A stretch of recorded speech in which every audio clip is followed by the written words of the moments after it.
segurança alimentar é uma das grandes preocupações do nosso tempo. Mandamos analisar dezenas de alimentos e os resultados vão, por certo, surpreendê-lo. No Repórter TV. O cenário é bucólico, mas lá ao fundo, do outro lado do Prado Verdejante, está o IC19, uma das vias mais movimentadas da Europa, liga Sintra a Lisboa. À beira da estrada, as hortas ilegais ocupam os taludes. Os remediados e os pobres do Império, os mesmos de sempre, cultivam aqui tudo e mais alguma coisa. Tenho couve, tenho ervilha, tenho um bocadinho de cebola. É isso. A prioridade é satisfazer as necessidades primárias. É bom para comer. É muito bom para comer. Tem uma ajuda importante, porque em vez da gente anda a comprar, e temos no campo, dá para comer. Dá para consumir a casa.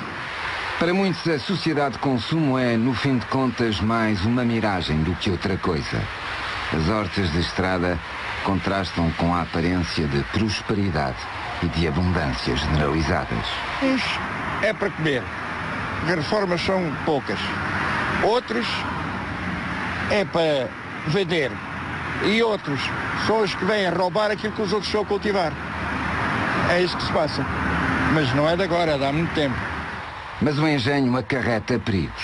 As couves galegas do IC19, mas também as da segunda circular, da A1 e da A8, são perigosas para a saúde. Contêm teores elevados de chumbo. Nas hortas urbanas é preocupante. Verificamos teores nos solos de metais como o crómio, níquel, chumbo e cádmio elevados e prejudiciais para a saúde pública. O Instituto Superior de Engenharia de Lisboa monitoriza desde 1998 a presença de metais pesados em 5 pontos da capital. O chopo, uma árvore de folha caduca particularmente resistente, foi o primeiro bioindicador da poluição na capital. Em 2006, achámos interessante estender este estudo a folhas de couve de hortas, digamos, de beira de estrada. Posso dizer, em termos concretos, que determinamos teores de chumbo entre 4 a 10 vezes superiores àqueles previstos nas recomendações legais. Os resultados das análises do ISEL são assustadores. Os valores legais são largamente ultrapassados, designadamente no IC19, com um excesso de chumbo de 390%. Na segunda circular, o panorama é ainda mais preocupante, 1025% a mais. A horta mais contaminada da capital é esta. Fica em Pedroços, junto à Marginal e à bomba de gasolina. Os teores de chumbo e de outros metais pesados rebentam com as escalas. Há então que regular um bocadinho essa prática de hortas urbanas, garantindo que são realizadas em locais que não apresentam perigos para a população. Ou seja, que as pessoas possam cultivar aí os seus legumes, o que é uma prática sustentável e muito louvável, mas também os possam comer em segurança, portanto, sem correrem riscos de saúde. O problema é justamente esse, e as surpresas continuam à medida dos estudos. O ISEL comparou as couves galegas das hortas urbanas às de agricultura biológicas vendidas nos supermercados. Os resultados das análises das couves biológicas do comércio são surpreendentes. Os metais pesados excedem em 153% os valores autorizados. Apenas garantem a ausência de pesticidas. Não evitam a presença de poluentes transportados atmosfericamente, nem a absorção pelas plantas de poluentes presentes nos solos, como é o caso dos metais pesados. As conclusões são do Instituto Superior de Engenharia de Lisboa.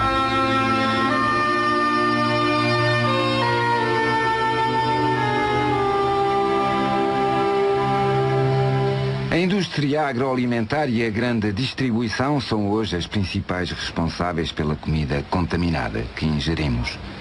A variedade e a profusão atuais deixaram de significar qualidade e muito menos saúde e bem-estar. Mandamos analisar dezenas de alimentos, aqueles que consumimos diariamente. As conclusões do laboratório são melindrosas, mas já lá iremos. Nós passámos de hábitos alimentares que eram determinados, sobretudo por aquilo que são os ciclos da natureza. Havia a época do tomate, a época da ervilha, a época de cada fruta, e isso condicionava e determinava as nossas escolhas alimentares. Hoje não. Sei lá, hoje as crianças já não descascam ervilhas na casa dos avós. Hoje as ervilhas é algo que se tira de um pacote do congelador e que se come. E, portanto, esta abundância de alimentos, esta disponibilidade o ano inteiro, alimentos de todas as partes do mundo, fez com que o nosso padrão alimentar se alterasse. Nós temos acesso a todos os alimentos, a preços cada vez mais acessíveis, e isso, como é óbvio, também modificou não só as nossas escolhas, mas a forma de produzir esses alimentos. Telheiras, Lisboa. Mais uma sessão de esclarecimento no ateliê de nutrição. O exercício proposto aqui é comporem uma refeição equilibrada e saborosa. O que é que nós já estamos a ver? Que alimentos do mesmo grupo vamos evitar misturar. Vamos evitar misturar o arroz com as batatas ou as batatas com a massa, ok? O célebre bitoque com o ovo também vamos evitar misturar, ok? Portanto, o ideal seria nestes grupos aqui escolhermos uma opção de cada. A preocupação desta gente é justificada. Uma alimentação saudável e equilibrada é essencial. Comer bem para viver melhor. Mas não chega. A resposta que se encontrou até agora, que a nossa civilização encontrou até agora, foram aquilo que chamamos os regimes intensivos, que recorrem a adubos, a químicos, mas também discute-se muito hoje a manipulação genética e outras formas de conseguir produzir mais alimento com menos recursos. Esse foi o caminho que nós seguimos até agora. Claro que chegados a este ponto e com muita da informação que nós temos acesso hoje em dia, é legítimo questionarmos se este é um caminho a seguir, que outras alternativas é que há e que vias é que nós, enquanto consumidores, poderemos exigir, quer à indústria, quer aos governos, quer à agricultura. A produção agroalimentar e não só coloca questões sérias de saúde pública. No espaço de 20 anos, o número de cancros em Portugal aumentou 735%. Os dados são do Instituto Nacional de Estatística. Os cancros estão a aumentar em todo o mundo, em Portugal também é evidente, porque nós temos várias razões. Primeira, aumentou muito a esperança de vida, isto é, as pessoas ficam cada vez mais velhas e o cancro, apesar de tudo, é uma doença das pessoas idosas. Melhorámos muito a nossa capacidade de diagnosticar cancros e, portanto, hoje em dia diagnosticamos cancros que aqui há 15, 20 anos passavam desapercebidos. E depois estamos convencidos que houve, de facto, uma modificação dos fatores ambientais, não genéticos, isto é, nós geneticamente somos o que éramos, não mudámos nos últimos 50 anos. Houve fatores ambientais que mudaram muito. Mudou, por exemplo, a exposição ao sol. E o sol é muito bom, mas o cancro da pele aumentou extraordinariamente em todos os países desenvolvidos porque as pessoas se expõem mais ao sol. Aumentou a obesidade e a obesidade é um fator associado à alimentação e, no fundo, a bebidas calóricas, etc. Aumentou porque nós hoje utilizamos muitos produtos, quer na agricultura, quer, por exemplo, nos cosméticos, que são produtos que modificam as hormonas e que são indireta ou diretamente causadores de cancro. A prevalência da pré-obesidade, do excesso de peso nas crianças portuguesas, que atinge 1 em cada 3, é hoje uma das mais elevadas da Europa. A informação é da Plataforma contra a Obesidade da Direção-Geral de Saúde. Principais causas apontadas: níveis reduzidos de atividade física e padrões alimentares inadequados. A alimentação está na origem do desenvolvimento de muitas maleitas. A alimentação das mães grávidas é muito importante para a formação dos bebés, nomeadamente os embriões e os fetos, que são extremamente frágeis, em que as estruturas se formam em determinadas idades-chave e que, se a mãe ingerir certos químicos que passam através da barreira fetoplacentária, sobretudo aqueles que têm efeitos semelhantes aos das hormonas, essas alterações podem se tornar definitivas, podem inclusive dar origem a cancros, podem dar origem a malformações sexuais, podem dar origem à obesidade, podem dar origem a diabetes, podem dar origem àquilo que agora está na moda, que são a hiperatividade e déficit de atenção das crianças. Os químicos também estão associados à diabetes, doença de Parkinson e de Charcot. E aqui está, como as sementes selecionadas ficam a dever muitas das searas magníficas espalhadas por esta terra de Santa Maria, constituem regalo para os olhos, aumentam as colheitas dos agricultores e são bons pronúncios da abastança para o povo português.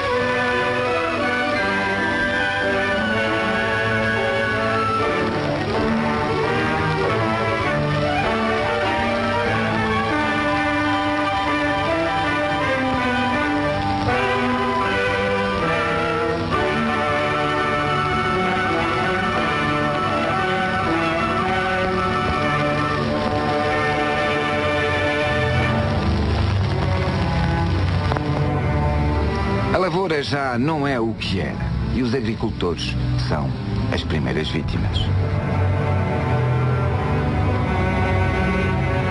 Idalécia Ferreira era operária numa exploração de São Teotónio, Brejão. Era porque foi obrigada a reformar-se aos 35 anos de idade por causa dos químicos. Foi em 1986. Trabalhei no morango, no tomate, no melão. Depois fiquei doente por um motivo das químicas, que andaram com o helicóptero a dar as químicas por cima de nós. Eles diziam para nós fugirmos, mas quando dizia já não dava tempo, porque o avião era mais rápido e quando a gente sabia já estávamos a ser atingidos. Depois começávamos com dores de cabeça fortes, sentir mal, tínhamos que acabar por ir lá para uma casinha que eles lá tinham, não é? Outras vezes para o hospital. E pronto, e a partir daí nunca mais tive um dia de saúde. Tive que ir para Lisboa, fiz vários exames em Lisboa e onde foi detectado que era das químicas. Só respiro de um pulmão e também tenho problemas de fígado. Idalécia Ferreira não é um caso isolado. Há explorações que contaminam impunemente os solos, as águas e dão cabo da saúde das pessoas com fitofarmacêuticos, incluindo produtos químicos proibidos há décadas. E não estamos a falar de empresas de vão de escada. Uma multinacional aplicou em meados de 1997 pelo menos um produto ilegal numa exploração de agricultura intensiva do Parque Natural do Sudoeste Alentejano e Costa Vicentina. A TVI teve acesso aos documentos confidenciais do crime ecológico. E não só. Confirmamos a aplicação de formalina no nosso campo perto de Azanha do Mar. Semelhante produto é suscetível de provocar graves problemas para a saúde pública, bem como efeitos muito nocivos na qualidade das condições ambientais. Um autarca de Algesur que solicitou o anonimato entregou-nos esta folha datilografada. Denuncia crimes ecológicos, fraudes e compadrio, passados e atuais. Utilização de produtos proibidos em Portugal para desinfecção química dos solos. Colagem de rótulos sobre os rótulos de origem nas embalagens de produtos químicos. Quando algumas empresas são fiscalizadas pelos compradores estrangeiros, há produtos que antecipadamente são deslocados para fora da área da empresa. Criação de empresas só com funcionários administrativos para obter fundos comunitários. Parque Natural do Sudoeste Alentejano e Costa Vicentina. O lixo amontoado, os mamarrachos veritípicos e a agricultura intensiva poluem impunemente a paisagem e o resto. O novo plano do parque é controverso. Isto é um plano de ecopalpites, é um plano de ecopatetices. E na verdade é. O que se espera também de um plano do Parque Natural é que corrija alguns problemas ambientais que o próprio parque tem. Agricultura intensiva. O relatório ambiental do plano do parque diz que a agricultura intensiva é desastrosa para a proteção dos valores naturais. Curiosamente, este plano vem incentivar mais a agricultura intensiva. As explorações agrícolas aqui proliferam à medida dos investimentos financeiros e do aumento da mão de obra escrava, também ela de fora. Mas o mais preocupante neste cenário terceiro-mundista, em pleno Parque Natural, é a saúde pública. As pessoas em si vão morrendo aos pouquinhos, que não notam. Falta de ar, falta de aquela porção que nos encontra dentro. Não é aquele ar que a gente respirava antes. Eu acho que é isto que nos sente, que nós sentimos que não sentíamos antes. Aquele ar que a gente tomava, que hoje não existe. Estes documentos confidenciais do Ministério Português da Agricultura ilustram a deriva da agropecuária, ontem como hoje. Foi realizada uma colheita de fígado de bovino no matadouro em Tomar. Os mesmos técnicos deslocaram-se ao matadouro em Leiria, onde recolheram a outro bovino do mesmo proprietário uma amostra de urina para identificação. As amostras revelaram resultado positivo a clenbuterol na pesquisa a resíduos de agonistas beta-adrenérgicos. A detenção de animais portadores dessas substâncias está interdita.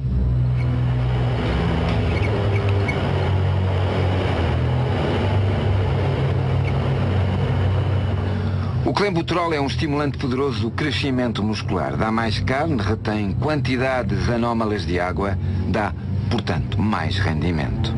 É proibido dar esta substância a animais para consumo humano. Tolerância zero. E entende-se. É perigoso para as pessoas. Provoca taquicardia, dores de cabeça, náuseas, dores musculares e pode matar. Tromboses, ataques do coração e cancro, sobretudo dos órgãos genitais. Em Portugal, as primeiras intoxicações ocorreram em finais da década de 90, em Orém. 10 pessoas internadas por causa da carne de borrego.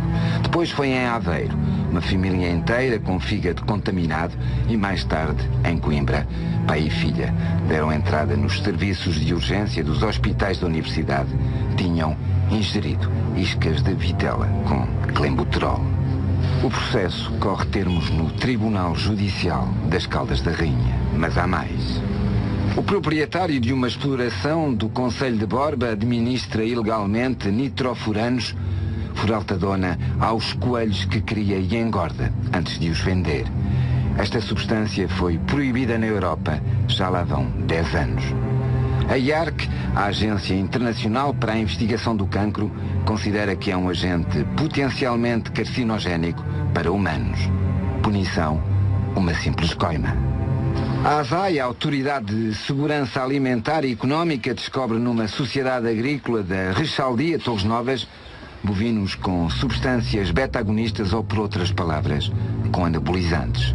É criminoso administrar anabolizantes a animais de exploração, incluindo para aumentar a massa muscular e diminuir a gordura. Mas nos químicos é que está o ganho. Mais coimas em perspectiva.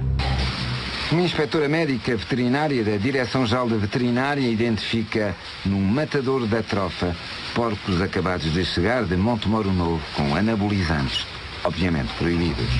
Em causa, um crime contra a saúde pública, um crime doloso contra a economia e um crime de fraude sobre mercadorias. Mais uma coima. A ameaça é real. Mesmo assim, o consumo de carne de suíno continua a aumentar em detrimento da de bovino, mais cara. A ausência de escrúpulos e o sentimento de impunidade caracterizam a produção de carne em Portugal. A ausência de maturidade e de sentido crítico dos consumidores agravam a dimensão do problema. A Faculdade de Farmácia da Universidade do Porto efetua há mais de 3 décadas trabalhos de investigação na área alimentar. Para analisar a composição de 15 alheiras de caça comercializadas, o laboratório recorreu à PCR, a reação em cadeia da polimerase, uma técnica revolucionária de biologia que permite replicar segmentos específicos de ADN. Os resultados são perentórios, 100% de adulterações. A Faculdade de Farmácia do Porto não descobriu uma única alheira de caça com um rótulo correto e uma nem sequer rótulo tem. 2 etiquetas indicam alheiras com fazão. É falso. Um rótulo refere a presença de lebre. É mentira. 5 mencionam a presença de perdiz, mas isso só é verdade num caso. 7 rótulos referem a existência de pato, mas em 3, pato, nem cheirá-lo. Em contrapartida, todas as alheiras de caça têm carne de porco, mas nem todas o referem. Fomos, portanto, às compras, ver para crer. Escolhemos um cabaz com parte daquilo que os portugueses consomem diariamente. É o primeiro retrato jamais realizado no país da exposição alimentar às substâncias químicas. Mandámos analisar a presença de metais pesados, de pesticidas e de micotoxinas no pão, queijo, arroz, atum, salmão, alface, tomate, alhos, pimentos, nabos, maçãs, peras, morangos e azeite, num laboratório acreditado pelo IPAC, que usa tecnologia de ponta. Os resultados dos ensaios, 2 tipos de cada produto, revelam que um pão de cereais e maçãs da grande distribuição ultrapassam os limites impostos pela lei. A sua venda é proibida e que os pesticidas abundam. Estes compostos são desreguladores endócrinos nefrotóxicos, atacam os rins e provocam cancro. Mas vamos por partes. O pão com cereais, trigo, centeio e sementes de linho do hipermercado da capital contém metais pesados, cádmio, chumbo, micotoxinas, metabolitos fúngicos e pirimifosmetil, um inseticida. Os teores de pirimifosmetil são 500% superiores ao limite legal permitido para as sementes de linho. É ilegal vender este pão. Estas maçãs de origem nacional que compramos no mesmo hipermercado contêm metais pesados, inseticidas, fungicidas e, sobretudo, carbendazim. 0,30 mg por quilo. Ultrapassa em 150% o limite máximo permitido por lei. É ilegal vender esta fruta. O atum fresco e enlatado, o pior, contém cádmio, chumbo, mercúrio e arsénio. O salmão contém 4 metais pesados e apresenta vestígios de DDT, um pesticida proibido em Portugal desde 1988, pode provocar cancro, DDE, um derivado cancerígeno do DDT, terbutilazina, um herbicida, e HCB, um fungicida. Não procuramos PCB e dioxinas, mas este estudo da rede internacional IL, divulgado há escassos meses, confirma a sua presença no salmão. A lista dá para pensar. No arroz basmati encontramos micotoxinas e triciclazol, um fungicida proibido em Portugal e no resto da União Europeia. Nas 2 garrafas de azeite de marcas diferentes detectamos oxifluorfena, um herbicida. A pera do mercado contém fungicidas e inseticidas, folpete, triaclopride, teflubenzurão, tebuconazol e imazalil. Os morangos têm 3 fungicidas e um inseticida. Aquilo que está aqui em causa não é a quantidade de químicos na cadeia alimentar, metais pesados, pesticidas, herbicidas, dioxinas, fungicidas e aditivos, como o antioxidante BHA ou os corantes desnecessários, sem contar com os outros contaminantes, PCB, ftalatos, bisfenol A, compostos PBDE, PFC e micotoxinas. O perigo é o cocktail de moléculas, o impacto da exposição permanente a substâncias quase indetetáveis de diversas origens. É a combinação insidiosa de venenos, mesmo em doses homeopáticas. A toxicidade aumenta com a interação. É inevitável ingerir venenos, mas podemos resolver o problema, dar uma volta e variar a nossa alimentação. Assim variamos os venenos e damos tempo ao nosso organismo de se libertar deles. Outra situação que muitas vezes não é necessário grande poder económico é usar os peixes da nossa costa. Sardinha, carapau, cavala. Estudos feitos na nossa faculdade indicam-nos que é um produto que não está contaminado com metais pesados, também não tem indicadores de contaminação como os PAs a gás e são um tipo de alimento económico e agradável e saudável por causa das gorduras ômega 3. Diversificar os alimentos para reduzir os perigos sanitários é a solução para quem pode. Compete ao Estado emitir recomendações, designadamente para proteger os mais vulneráveis e incitar, por outro lado, os produtores a alterarem radicalmente as suas práticas. Viver mata, mas é possível reduzir os riscos em matéria de alimentação. Pelo menos podemos tentar.